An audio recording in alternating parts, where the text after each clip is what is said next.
Boa noite, todo mundo. Boa noite, Werner. Eu fui aluno da primeira turma.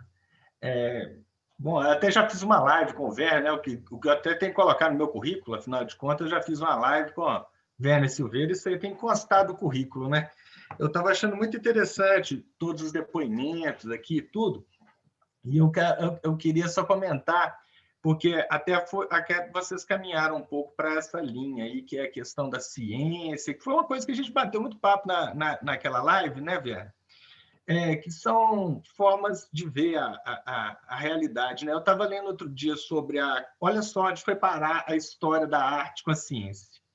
Eu estava lendo outro dia sobre a origem da companhia Dell, e que ela influenciou muito aquela cultura ali do Vale do Silício, onde os chefes não se portam como os chefes, aquela ideia da igualdade, de que não tem que ter horário de trabalho, de que todo mundo faz, de que o que todo mundo faz é essencial e tal, né?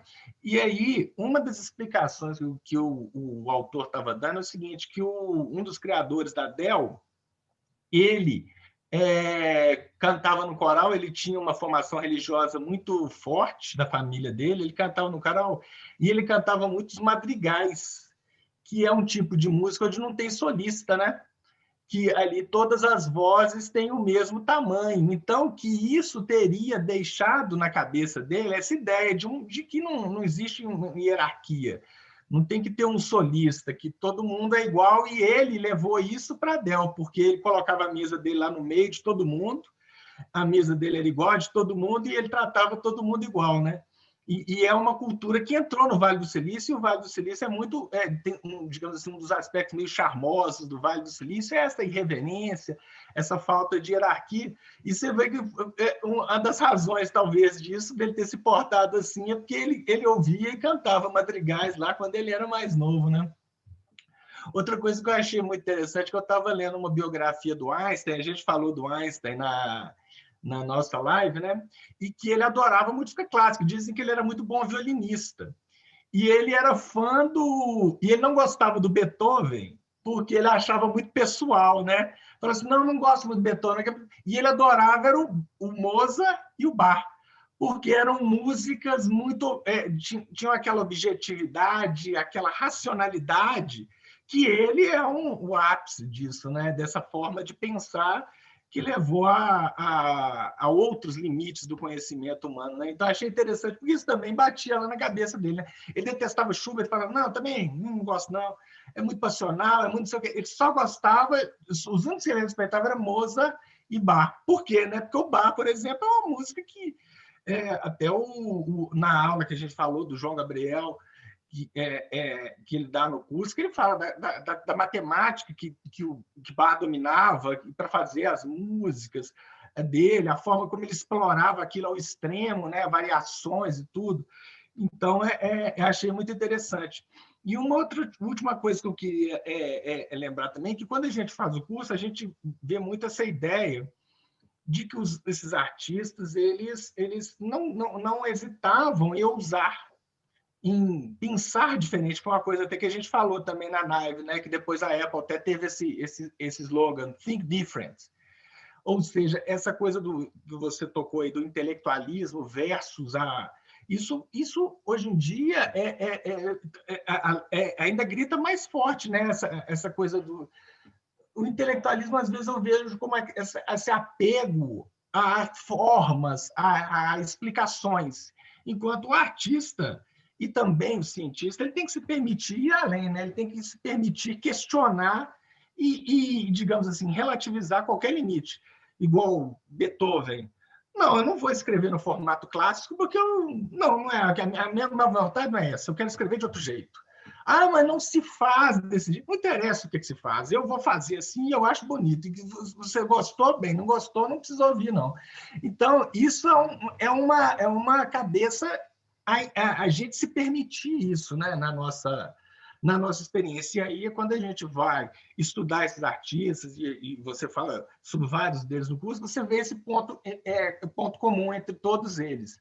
Essa capacidade de questionar o status quo, o que está ali, a informação dada. o padrão dado e ir para outro lado. Não, eu vou para outro lado e azar. Entendeu? E Picasso pega e faz o olho lá da modelo dele lá embaixo do queixo e pronto. Ah, não, mas não fica aqui. Não, para mim fica, e pronto. E a pessoa se permite usar, né? Então, eu acho que são aspectos aí que eu achei muito interessantes também e que levam à reflexão lá do curso, né? A gente tem isso muito quando criança, né? Essa permissão. A gente vai parando de se permitir, né, ao longo do nosso desenvolvimento, né? Eu acho que tem a ver com isso também, a maneira como são as nossas escolas, né? As próprias escolas, assim, é sempre aquela coisa da formatação, é sempre formatar. É uma coisa, é uma produção do conhecimento em série, né? A primeira série, a segunda série, a terceira série, então você vai naquele padrãozinho ali. A gente para de se permitir, né? A gente para de ter esse encantamento com a novidade, com o pensamento livre. Né? Eu acho que isso é importante demais para o nosso desenvolvimento, independente da gente ser um gênio ou não, ou, né? Ou, quer dizer, a gente se permitir. Você falou essa coisa do Vale do Silício, da Dell, que eu acho muito interessante, é que eu estudei muito um cara chamado Jim Collins, um grande pensador aí da área da gestão. O cara escreveu um livro chama Good to Great, um livro, esses best-sellers assim na área da administração e tal. E o Jim Collins, ele criou. Você falou de hierarquia, então, por exemplo, uma orquestra, ela é um modelo que tem muita hierarquia. Mas o conceito de hierarquia dentro de uma boa orquestra, ou dentro de uma orquestra que zele por aquilo que ela faz, como missão, como valor, é simplesmente um conceito organizacional, não é um conceito de exercício de poder. Então, quando a gente tem uma hierarquia na orquestra, foi bonito uma live que o Mequete fez um dia desses, que o Rafael, o Alberto da percussão, que estava mediano, e aí ele até deu uma trollada no Rafa, ele brincou, mas ele falou assim, Rafa, mas eu tenho que te falar que aquela notinha de triângulo que você dá lá no terceiro movimento, que é só ela na sinfonia dela, ela é tão importante quanto tudo que está acontecendo. Então, aquilo é muito importante. Então, quer dizer, existe uma hierarquia na orquestra, um chefe de naipe, um assistente-chefe de naipe, a pessoa que está do lado direito né, dependendo do que você está olhando para o palco, é o chefe, o outro que está assistente, tem tudo isso. Mas é uma forma de organizar aquilo dali. Então, quer dizer, a organização, ela tem, mas essa hierarquia de poder, ela está mais diluída. E aí, chegando no Jim Collins, nesse livro Good to Great, é um negócio sensacional, porque é uma pesquisa que ele fez de quase 20 anos, estudando muitas e muitas empresas. Então, ele pegou assim, o que foi aquele turning point daquela empresa? O que fez com que ela deixasse de ser medíocre para ser uma great, né? Do bom para o excelente, né? E como que você mantém nessa excelência? E ele começou a colocar ali, estabelecer vários critérios para poder definir algumas lideranças, aquelas grandes lideranças que conseguiram fazer essa transição e aquelas grandes lideranças que não conseguiram. Então ele colocou níveis de liderança, o nível 1, o nível 2, o nível 3 e o nível 4 era o máximo. Então, quer dizer, dentro desse padrão racional e de sistematização que o americano tem, que é dele, né? Parece que é da cultura dele, que eu acho formidável, a quantidade de métodos que a gente tem em música, por exemplo, os grandes métodos são dos americanos, para bateria, para saxofone, para baixo, o que você tiver para ver, os americanos ele está envolvido nisso aí, né? Ele dedica muito a isso. Então, nesses níveis, nessa categorização, durante a pesquisa, ele sacou que tinha um líder ali que era o nível 5. Ele colocou esse nível 5 depois que ele já tinha começado, no meio dessa pesquisa dele. E a grande diferença entre o líder nível 5, nível 4 e nível 5, dentro desse parâmetro do Jim Collins, é uma palavrinha. E sabe qual que é essa palavrinha? A humildade. Pois é. A diferença entre o líder nível 4 e o nível 5 é a humildade atrelada a um propósito que é maior que o propósito do líder, que é maior ainda que o propósito da empresa. Né? E quando a gente vê isso na arte, numa orquestra, isso é maravilhoso, né? Porque o propósito de todo mundo que está tocando ali é o de transformar positivamente a vida da pessoa que está assistindo. Não é eu me colocar como um grande percussionista ou nem nada disso. Então, quer dizer, quando você muda essa configuração de que existe algo que está além do que a própria empresa, ou do que o próprio regente, ou de que o próprio chefe de naipe da clarineta ou da flauta, né?